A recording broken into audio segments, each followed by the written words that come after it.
Imagine an empire that lasted 600 years, constantly at war, fighting kings, sultans, republics, crusaders, rebels, and rising European powers. It gains land, loses land, redraws its borders again and again. Its army marches from the Balkans to the deserts of Arabia.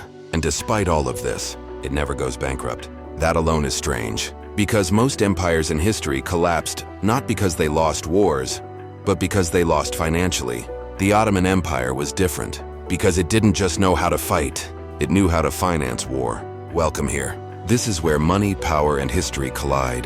And here nothing is as simple as it looks. The Ottomans existed roughly from 1299 to 1922. Longer than Rome, longer than Britain, longer than most states that are constantly talked about in the modern world. But that's not the interesting part. The real question is this: how did an empire that fought almost non-stop survive for so long? In the West, the common belief is, an empire loses a war, then it collapses.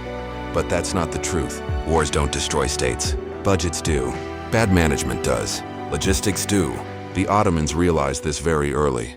And they didn't follow the classic European model of collect taxes, pay salaries, build an army.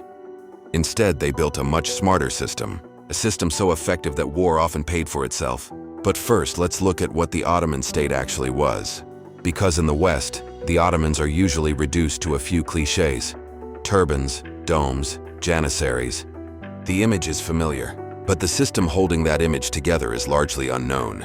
The Ottomans began as a small frontier principality in northwestern Anatolia. At their head was Osman Bey, a few thousand horsemen, a bit of luck, and the ability to be in the right place at the right time. As Byzantium weakened and the Mongols withdrew from the region, Osman Bey's men were exactly where they needed to be.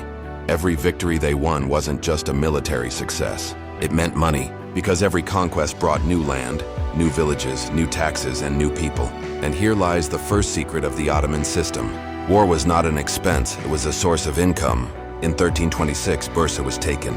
In the 1350s, they crossed into Europe. And the Ottomans were no longer a small beylik. They had become a power controlling the trade routes between Europe and Asia. In the Middle Ages, this meant controlling the world's main arteries. From Venice to Iran, from Cairo to Budapest, everyone had to pass through Ottoman lands. And everyone who passed paid. War requires three things: food, metal, and people. The Ottomans didn't have more soldiers than everyone else. But they had one thing better than anyone else: cash flow. Silk, spices, carpets, weapons, timber, copper, everything passed through these lands, and everything that passed was taxed. But being rich isn't enough. History is full of empires that were wealthy and still collapsed. What made the Ottomans different was design, and at the heart of it was a system rarely discussed today, yet incredibly clever: the Timar system.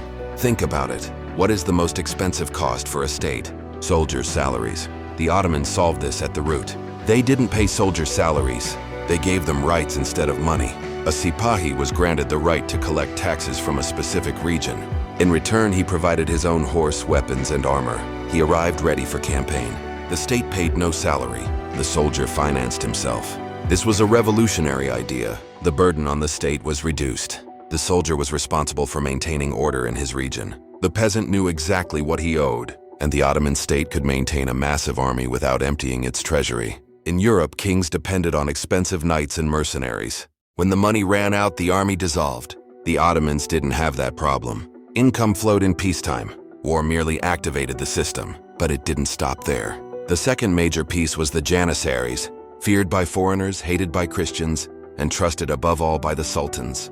They were disciplined, professional, and loyal only to the state. The Janissaries were raised through the Devshirme system. Children were taken from Christian families in the Balkans, trained, and turned into soldiers. This system was harsh and unjust. There's no need to romanticize it, but financially speaking, the Ottomans achieved something remarkable.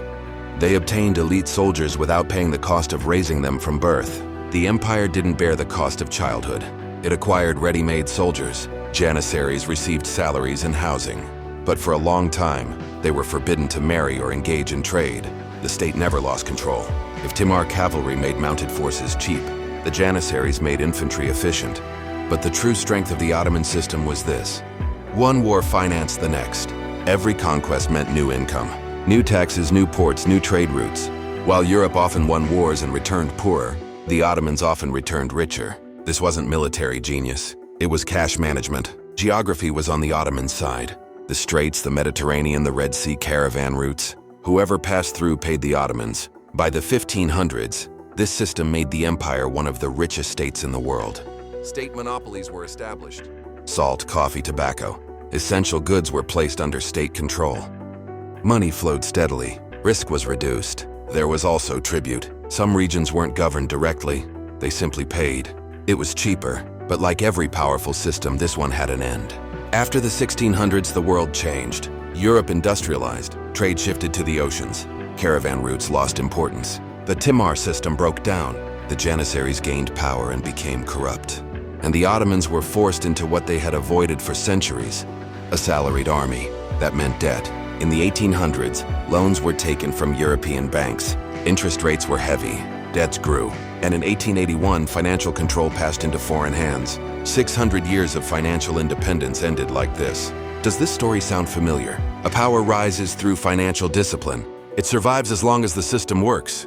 Then the world changes. And if it fails to adapt, it collapses. Today is no different. Privatized armies, energy routes, state monopolies, debt crises. They are all modern versions of the same story. The final lesson is this. Empires don't die on the battlefield. They die on the balance sheet. What kept the Ottomans alive wasn't the sword. It was the way they structured cash flow. And when that system broke, the empire collapsed. History doesn't repeat itself exactly, but if you don't understand it, it will catch you again. If this perspective gave you a new way of seeing things, subscribe. History holds the answers. I'll show you where to look.